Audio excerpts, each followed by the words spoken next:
really suck. Curved? No. Why does that look? Is it the? Oh, it's this. Oh. No. Is that what? I think that looks.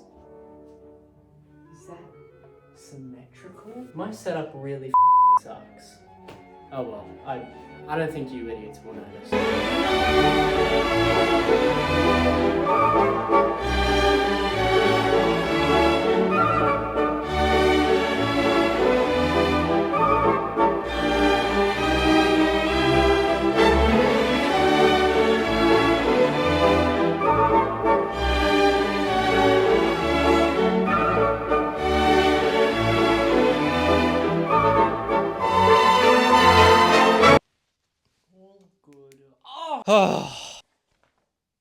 Pompeii, discovered in the 18th century when some bored European aristocrats decided to go poking around Italy and see what they could find, and managed to turn up said lost city. Yes, Pompeii and Herculaneum, but no one talks about Hera. Who talks about Herculaneum? The two cities being less important. I use less, like in the ancient world they weren't as important as cities like Rome, Syracuse, you know, Athens, that sort of thing, like during the Roman Empire. Like they were there, they were chilling, and they did have going on. Like they had a nicely sized amphitheater, a thriving restaurant industry, a coastal port to access the rest of the Mediterranean. Like we're still finding Pompeiian pottery everywhere, and a volcano that would destroy them, however, made the region extremely fertile, among the most fertile in Italy. Pompeii. They had going on.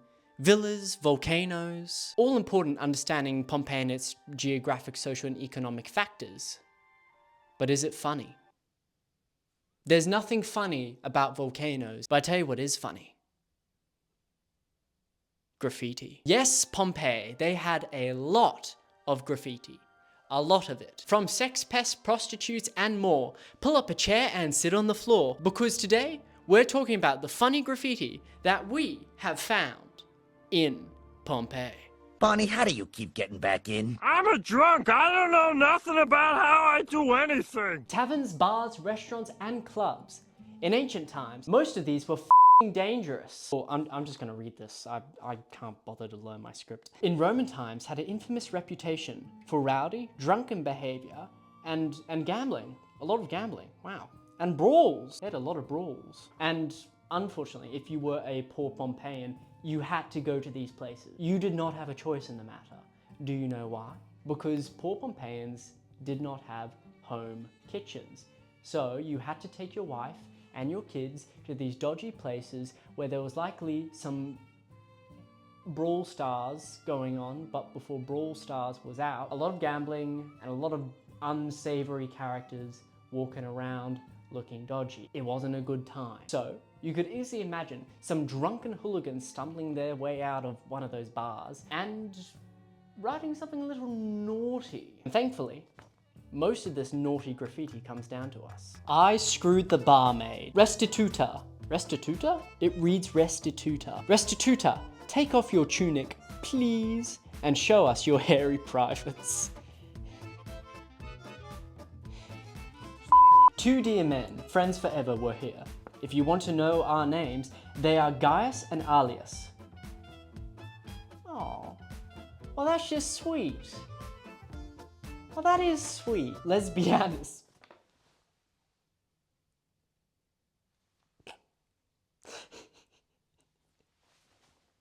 I can do this. Lesbianis. You defecate and you write, hello everyone. I wouldn't be caught dead naming a kid Lesbianis. Gaius Sabinus says a fond hello to Statius. Traveller, you eat bread in Pompeii, but you go to Nuceria to drink. At Nuceria, the drinking is better. Any time travelers, like, keep this in mind. Would that you pay for all your tricks, innkeeper.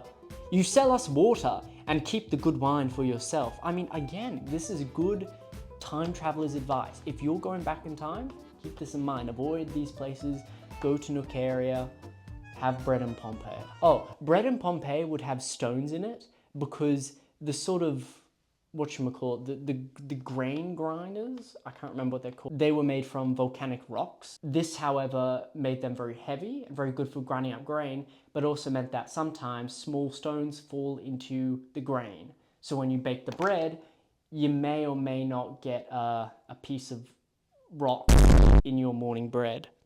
Is this touching the shirt? Does this sound good? Let's see, any more? No? Okay, next one.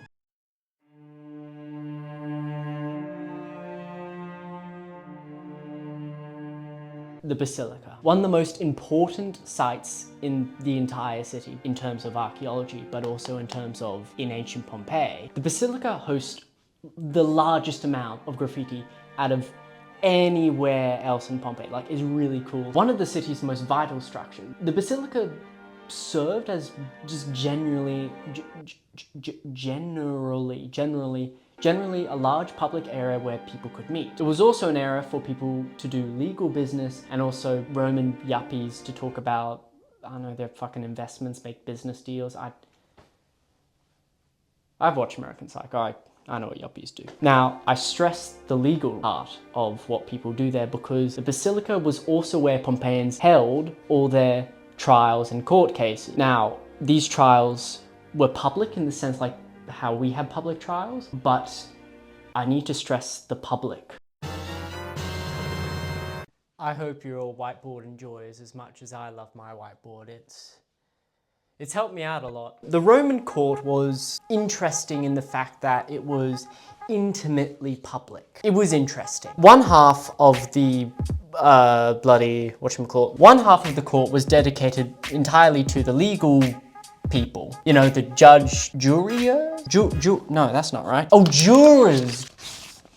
Ignore that. Judge, jurors, prosecution, defense, so on and so forth. Whilst the other half of the court was dedicated solely to, you know, those Elizabethan mosh pits that Shakespeare would have had, you know, like where all the public would crowd in, all the poor people would go in order to like watch a play.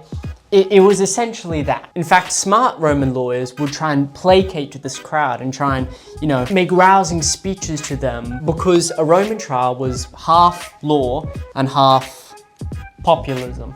Now, why the hell am I telling you this? Get to the graffiti! In a minute! This is important to first understand. In the mosh pit, it was crowded. People couldn't see you very well. You can most likely get away with writing some naughty graffiti when people weren't looking.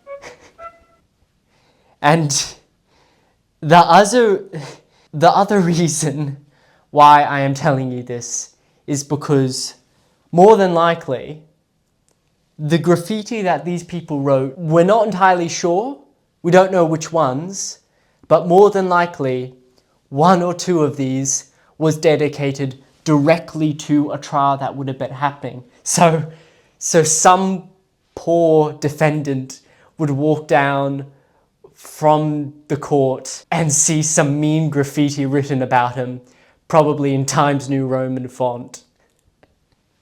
I find that really funny. Oh, and trust me, they were mean. Phalaris is a eunuch. Damn. Epaphra, you are bald. Che, I hope your hemorrhoids rub together so much that they hurt worse than they ever have before. Damn. Samius, to Cornelius, go hang yourself. The man I'm having dinner with is a barbarian. Does he chew with his mouth open? Does he chew with his mouth open? That's barbaric. Okay, this next one is it's just wise. The one who buggers a fire burns his penis. Wise. Lucius Isticidius I regard as a stranger. Anyone who doesn't invite me to dinner. I think that makes sense. Oh, there was so much graffiti in the Basilica that a Pompeian actually wrote about it. Like, they made graffiti talking about the graffiti. Listen. O walls, you have held up so much tedious graffiti that I am amazed you haven't already collapsed in ruin. Anyway, that's it for the Basilica. Let's see. Oh, you're gonna like this next one. Are you not entertained? Are you not entertained? Is this not why you are here? One of the most popular things to come down to us from the Romans has to be gladiators. It appears the most in all of our popular television. And as previously mentioned, Pompeii had a big stadium for these gladiators and also a barracks for the gladiators where the gladiators would, you know, eat, shit, fight, and but it is in these barracks that we get the graffiti. The graffiti that I'm talking. Celadus the Thracian makes the girls moan. Alright. Antiochus hung out here with his girlfriend Cathera. Aww. Okay, that's cute again. That's cute. I wonder if this Antiochus knows a Gaius and Alius. I think they'd be good mates. Floronius, privileged soldier of the 7th Legion, was here. The women did not know of his presence.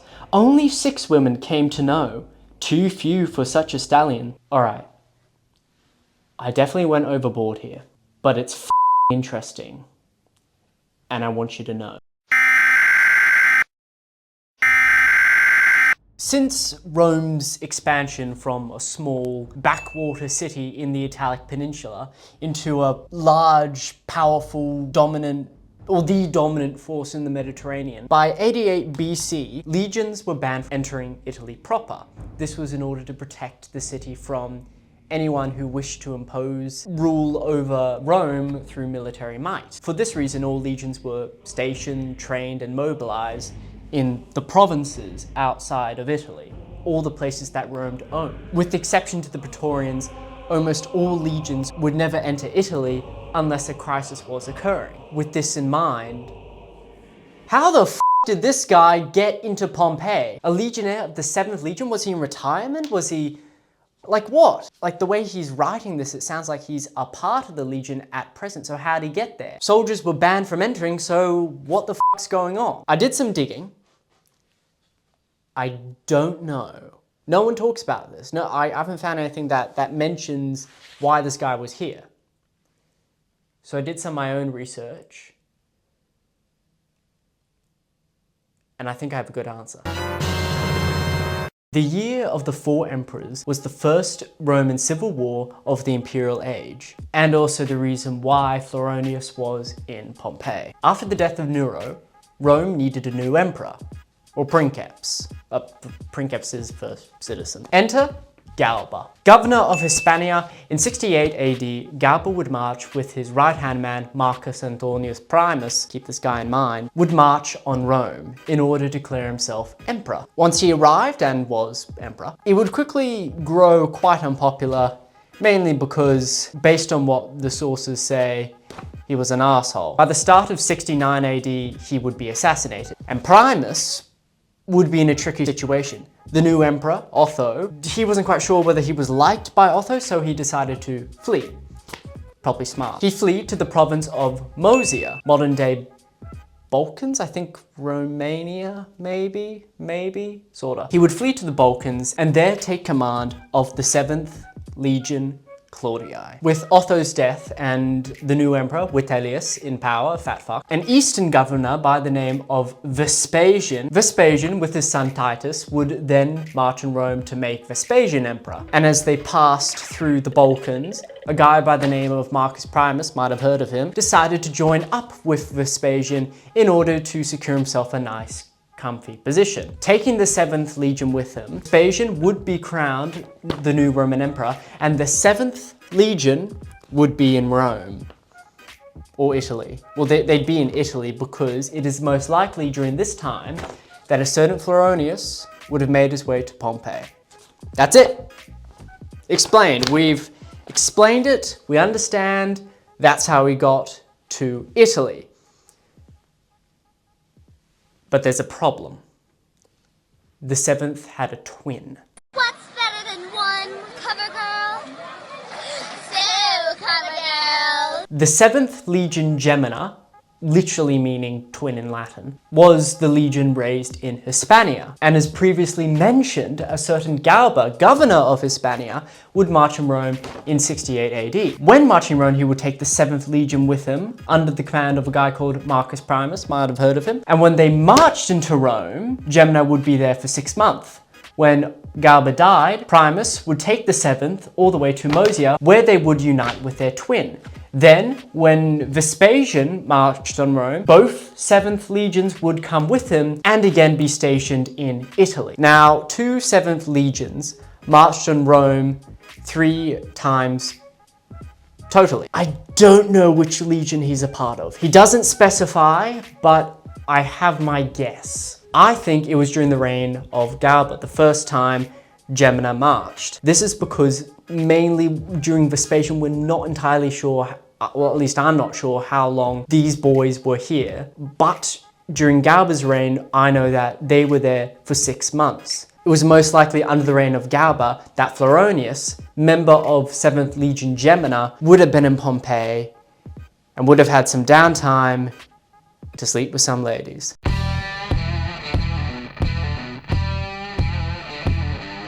Prostitutes. It is involving the world's oldest profession that we get some of the funniest lines of graffiti from Pompeii. A lupinarium, coming from the word lupa, meaning prostitute, and also she-wolf. A lupinarium was essentially an ancient brothel, only except more dodgy. Stone beds. Jesus. Yeah, they were really dirty, like dirtier than brothels today. Ancient writers would say, Jesus Christ, mate, you stink of brothel.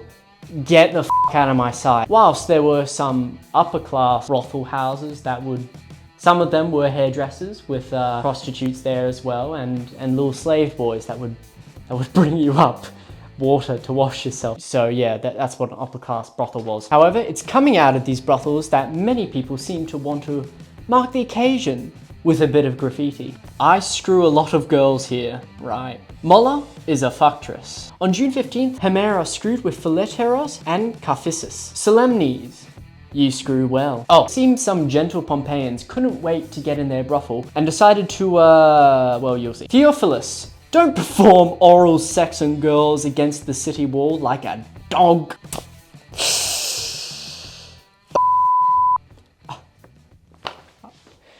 Okay, this is the last one. And I think it's the funniest. Of all the graffiti I've read, this is the funniest. Of all the graffiti in Pompeii, this is the funniest. And also the simplest. And it simply reads, I have bugged men.